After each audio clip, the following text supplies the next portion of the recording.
Assalamu alaikum everyone, this is Mr. Middlepath, and in today's video we're going to talk about a topic, a question that I've been getting a lot from people very often, so often that I can't believe I haven't made a video about it. And this is the topic of how to convince a loved one that smokes weed to stop smoking weed. You know, oftentimes we see someone smoking weed and we want to tell them that they should stop, that it's bad for them, but they just don't listen. And not only that, sometimes they have insight into their problem, but they don't want to listen to you anyways because of the love of the drug. But most of the time they lack insight, and they don't want to listen to what you have to say. And if you do talk to them, they have a million counter arguments. And whether you believe those counter arguments or not, maybe they seem valid to you and you don't really know what to say. You're like, hey, this is wrong, but I don't really know how to respond to what they're saying. I've never heard that argument before. And maybe you're also thinking, no, this is bull, this is nonsense. In any case, we're going to go over some of the arguments that are very common in weed culture, as well as taking some. In part two, we're going to talk about correct action steps that you can take to get your loved one to stop smoking weed. So let's start with the main thing. All of the arguments that a weed head will give you about why it's okay for them to smoke weed generally comes from this concept, the myth of harmlessness. This is the most pervasive thing in the weed head culture, and every argument is going to come from this myth. It's all going to come under that umbrella, the myth of harmlessness, right? And if we think about it, it kind of makes sense why this would be for weed but not for other types of drugs. With cocaine, with heroin, with all of these hard types of drugs, the withdrawal symptoms are very obvious, they're very violent, and they're very clear even to the user themselves. It's very hard for them to deny that there's a problem, even though the love of the drug and the addiction can make them deny that they have a problem. But with weed, the effects are much more subtle. Someone can drink and they'll get into a car accident because their reflexes are hampered. But someone who's high and is driving might not be driving as good as a sober person, but generally speaking, they can cover up for it. And unless you were fully focused on that person, you wouldn't know that they were high if they're an experienced smoker and they know how to hide the fact that they're high. So because of this, and because people are able to show some facade of normality, people think that there isn't a problem. However, the problem with weed is that it's a very subtle drug. One thing that you should start with, before we get into the arguments, I want you to look up this term, drug-induced psychosis. This is something that TV shows, movies, all types of media that perpetuate the myth of harmlessness don't talk about this. But drug-induced psychosis, which is kind of like hallucinations, delusions, things like schizophrenia, other types of psychoses, is very well known in the psychological and psychiatric circles to happen from smoking too much weed. And I'm talking about chronic use. Every day for many years will usually lead to this. And if it doesn't lead to them ending up in the hospital, some of the symptoms will be there. Negative thinking, interpreting things incorrectly, having false beliefs, not being able to put two and two together and making false conclusions from things that aren't there, not being able to hold on a job. Generally speaking, dysfunctionality will eventually happen from this.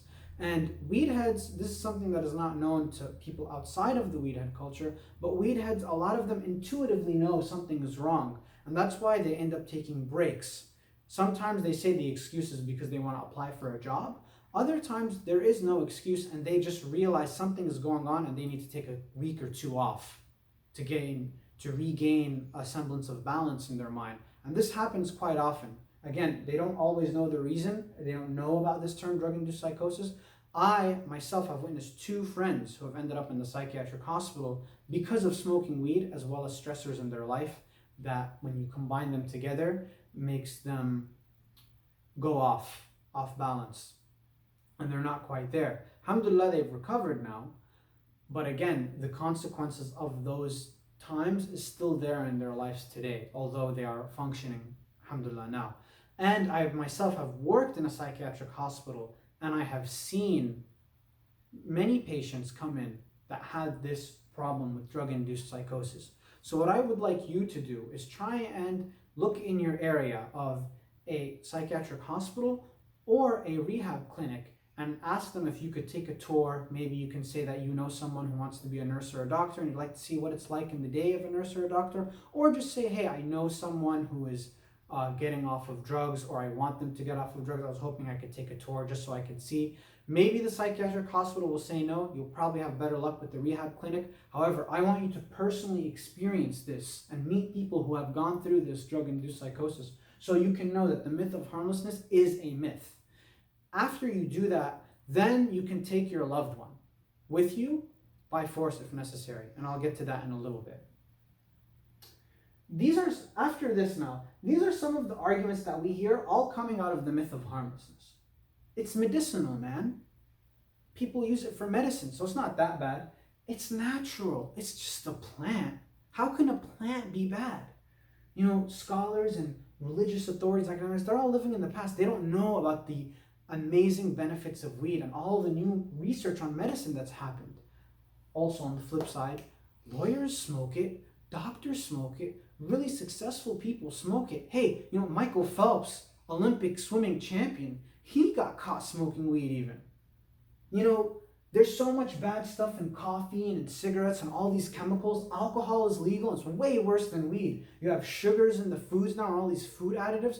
All of that stuff is way more harmful than weed. So why can't I just smoke, man? You just don't know what you're talking about, man. Weed is actually good for you. So let's try and break down each of these arguments, and I'll give you the counter argument to them. One, it's used as a medicine. The counter argument to that is that many things are used as a medicine, but they're also abused as recreational drugs. The question is not whether weed has medicinal benefits or not. Of course it does. Opiates have medicinal benefits, but the opium epidemic is people who are using opiates and medical grade drugs for recreational purposes and being addicted to it. So just because something is a drug that has medicinal benefits or medicinal value doesn't mean that it can't be abused recreationally. It's natural. It's just a plant. There are many things that are natural and that are plants, but they're also harmful for you. One way to demonstrate the faulty logic of the weed head in this particular instance is to say something like cocaine comes from the cocoa tree. It comes from the leaves. They process the leaves into cocaine. Chocolate and hot chocolate comes from the cocoa beans that come from the cocoa tree. So because I can eat chocolate and drink hot chocolate, therefore I can also snort cocaine. If I said that to someone, I think most people, including whoever I said that to, would realize that I was using some very faulty logic to get to that conclusion, and they would rightly disagree with the conclusion and say, just because something good comes from that tree doesn't mean that you should snort the bad thing that comes from that tree. So likewise, it's the same thing with the weed. Just because we have some medicinal properties that can be extracted from the weed doesn't mean that we should smoke it recreationally. And also keeping in mind that there are different types of marijuana. And the types of marijuana that are bred today are very high in THC, which is a psychoactive component in weed that gets you high, and very low in the other components that the weed plant generally has, which is used for medicinal purposes, such as CBD and so forth. And many of the extracts of weed that are used for medicinal purposes actually don't get you high. So if someone needs weed for medicinal purposes, according to all of the research that we have now, generally speaking, you can get all of that medicinal benefit without getting high. So that is a counter argument to the one who says, oh, it's medicinal, I use it for medicine.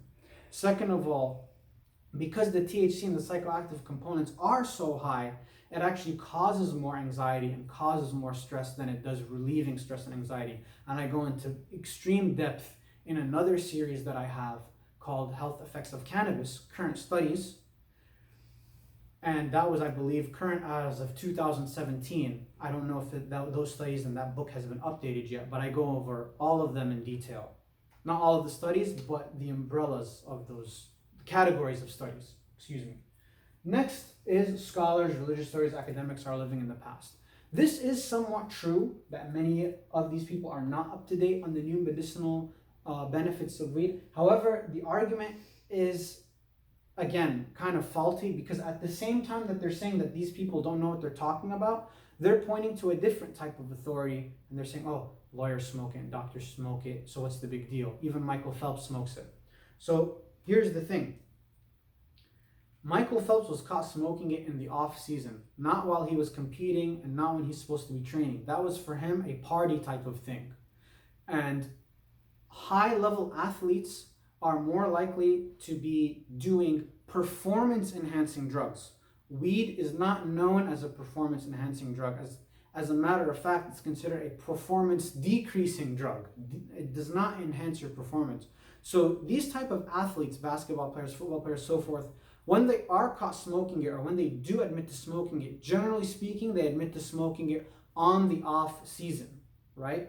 And then you also hear what some weed heads will say is that, oh, other people feel slow when they smoke weed, but me, when I smoke weed, I feel just fine. So this is like a drunk person saying that other people don't know how to drive when they're drunk, but I can drive just fine when I'm drunk. And the truth to that is that there are some people who drink alcohol who have a very high tolerance, who when they get behind the wheel aren't going to crash it, even if they are quite drunk. But even though their perception of their skills is high, get it? It's high. Even though the perception of their skills are high, the actual things that are happening to their body is the same as any other human being. Their reflexes are shot, their perception is affected, the way that the processing speed is also decreased. All of that is affected while they're drunk, even though they perceive themselves to be operating at full capability. In reality, they're not.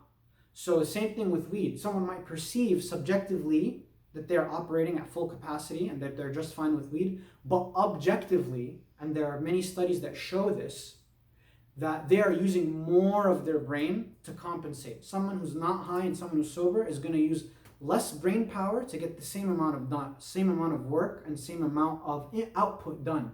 Whereas someone who's high, because they're high, are going to have to use way more brain power to get the same amount done. And this is just a fact when it comes to weed. It does decrease your ability to perform and your ability to function. If you're a Muslim, you probably will hear the argument, oh, alcohol was mentioned in the Quran, not weed. So weed is okay. It's alcohol that's haram.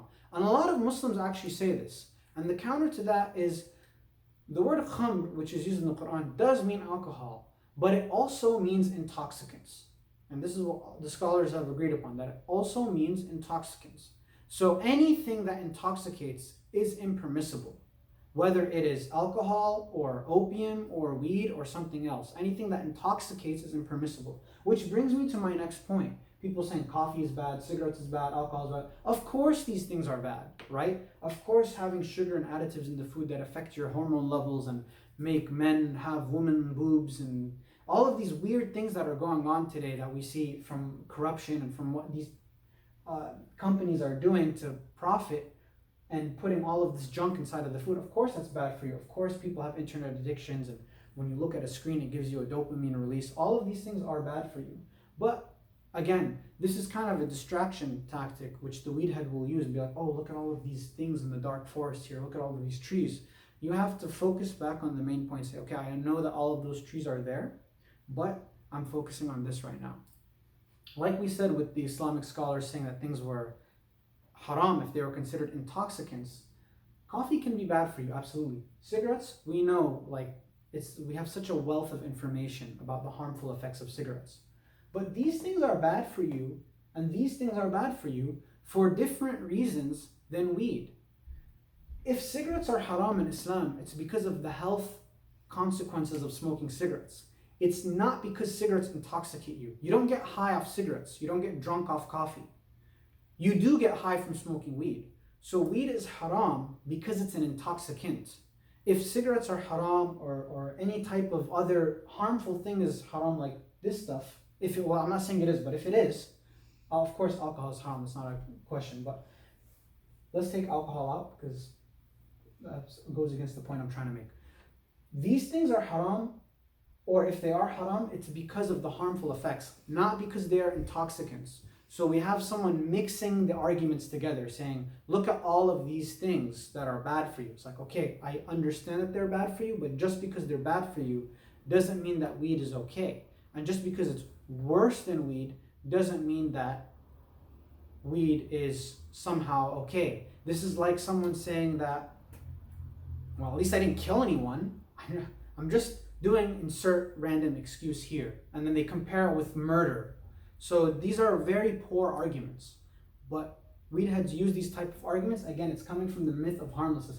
They're trying to prove that weed ultimately is harmless. And if they're Muslim, they're going to try really hard to prove that it is permissible or halal in some way using mental gymnastics. That's really what it is. It's mental gymnastics. So again, cigarettes is not okay, not because it's an intoxicant, but because it's harmful to your health. Weed is an intoxicant, and that's why we want them to stop, because it's getting them out of the right mind. And if you see your loved one smoking, you see that the cognitive decline, how they're thinking slower, how they're not processing things as well, even though they don't see it. If you have other things that come from the myth of harmless, other arguments you've heard the weed heads say, please put it in the comments below, and inshallah we can go over them one by one, and I can respond to them in the comments, and maybe we can even make a part 2 to this.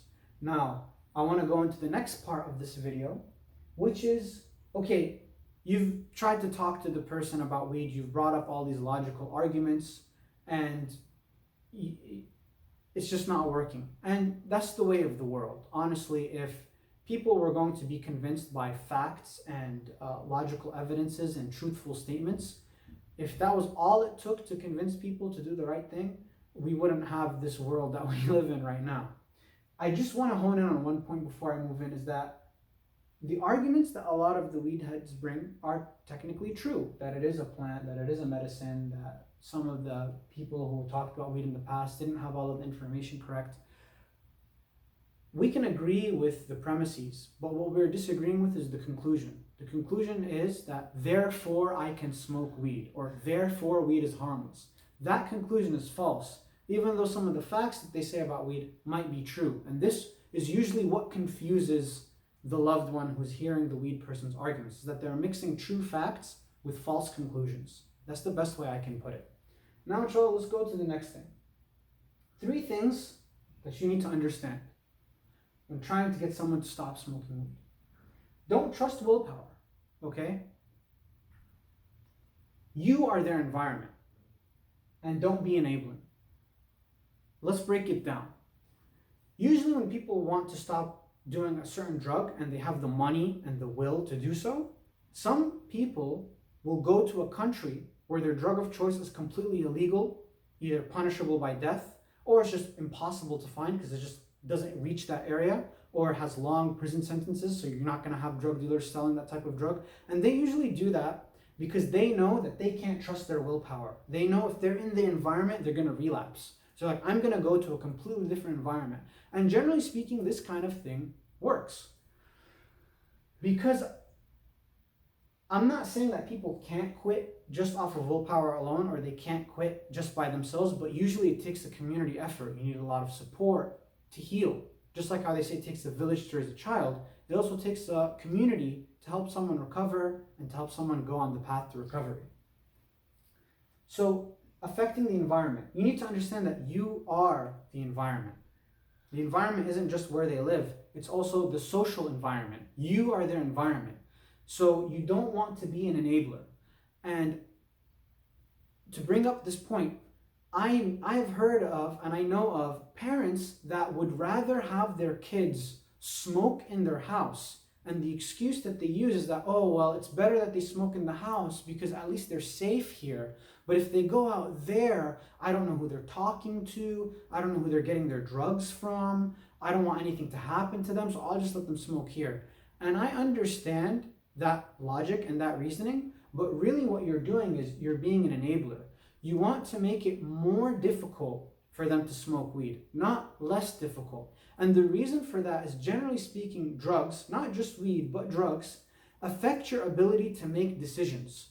So the more you do that drug, the less likely you are to quit that drug, because that drug impairs your decision-making abilities. Your ability to make correct decisions and to assess the situation properly is impaired. That's how these drugs work. So the more you do it, the less likely you are to do the proper course of action and quit. The less you do it, the more time your brain has to recover, the more time you have to think clearly, the more likely you are to make the decision to recover, which is why you don't want to be an enabler. If you were, for example, to not let them smoke in the house and they did have to go smoke it outside, you have made it a little bit more difficult for them. And some people might say, by the way, I am not responsible for any decisions that you guys make. Always consult with your family and your loved ones. That's just a disclaimer for the video. I don't want someone to blame me for something that's going on with their family. Say, oh, it was your fault. You said that they should smoke outside the house and then this thing happened to them. Obviously, be cautious and be aware of the area that you're living in. So which brings me to the next point. If someone wants to kill themselves, imagine that. Someone wants to kill themselves and we put them on lockdown. What do we do? Or what does it usually happen in these types of facilities where they want to protect people from hurting themselves? We get rid of all sharp objects. The windows are not made out of glass. There's no metal things. There's nothing in the doors or in the walls that they can hang themselves with. They check for strings. Full lockdown, because we don't trust their willpower to not kill themselves. They might even want to kill themselves. Same thing with drugs and with any other negative habit. Whatever sphere of influence that you have, you need to make sure that they don't do weed in your sphere of influence. Whatever shared environment you have to make sure that weed doesn't happen in that environment. You don't control them, you don't own them, you're not a dictator. It's kind of impossible to control everything that they do. But in your areas of control, you need to exert that authority. If you are a parent, for example, and they have a car and they're using that car to go see a friend, you can take the car away. They might still smoke weed. They might take a bus, they might walk, they might get a ride from a friend, but you made it harder for them. And the harder it is, the less likely they are to do it. And the less likely they are to do it, the more time they have to recover. The more difficult you make it, generally speaking, the better. Don't be permissive, because that just sends the wrong type of signal and you just become an enabler. I have a funny story that I want to share with you guys, is that one time I had a friend with me in the car and we were driving and we were hanging out. And he was like, yo, bro, I know you don't smoke weed. I respect that. But I want to go see a friend and I want to pick up some weed from him. And I'll just smoke kind of away from you. And yeah, man, you can do me this solid favor. And I was like, no.